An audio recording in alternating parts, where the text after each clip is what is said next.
ब्रह्मा जी ने जब सृष्टि का निर्माण किया तब वो अपने काम से काफी खुश हुए थे, क्योंकि हर प्राणी अपने जीवन के दरमियान काफी खुशी से जीता था, सिवाय मनुष्य के। मनुष्य अपने जीवन में कभी खुश नहीं रहता था।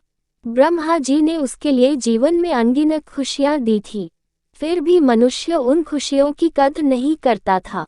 इस समस्या के निवारण के लिए ब्रह्मा जी ने कई देवताओं और गुरुओं से विचार विमर्श किया। कोई कहता कि मनुष्य की बुद्धि भ्रष्ट हो गई है, किसी ने सुझाव दिया कि मनुष्य जानबूझकर ऐसा कर रहा है इसलिए उसे दंड देना चाहिए। किसी ने कहा उसे खुशियों की अहमियत याद दिलाने की जरूरत है।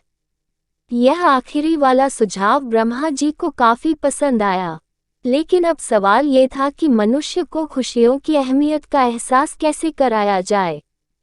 फिर से सभी से सुझाव मांगे गए। सब ने सहमति से ये तय किया कि मनुष्य को जो खुशियां बेहद आसानी से मिलती है उसे कठिन तपस्या और परिश्रम के बाद मिले, ऐसा कुछ किया जाए। एक देवता ने बताया कि अगर खुशियों को मनुष्य से दूर कहीं छुपा दिया जाए तो वह खुशियों को पाने के लिए परिश्रम करेगा, तब उसे खुशियों की सही अहमियत पता चलेगी। अब सब इस बात पर विचार करने लगे कि खुशियों को आखिर छुपाया कहाँ जाए।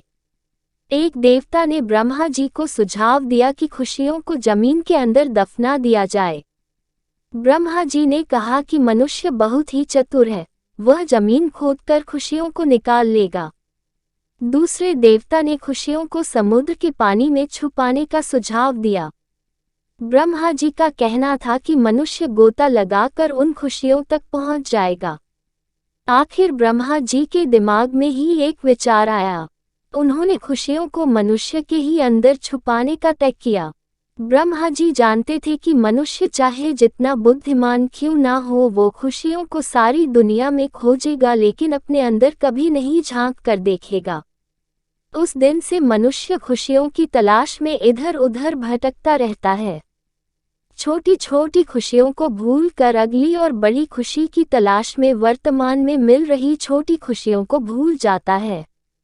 सबसे ज्यादा महत्वपूर्ण वह बाहरी वस्तुओं में खुशियां तलाशता है, जबकि सच्ची खुशी उसको उसी के भीतर मिलेगी, इस बात को वह भूल चुका है।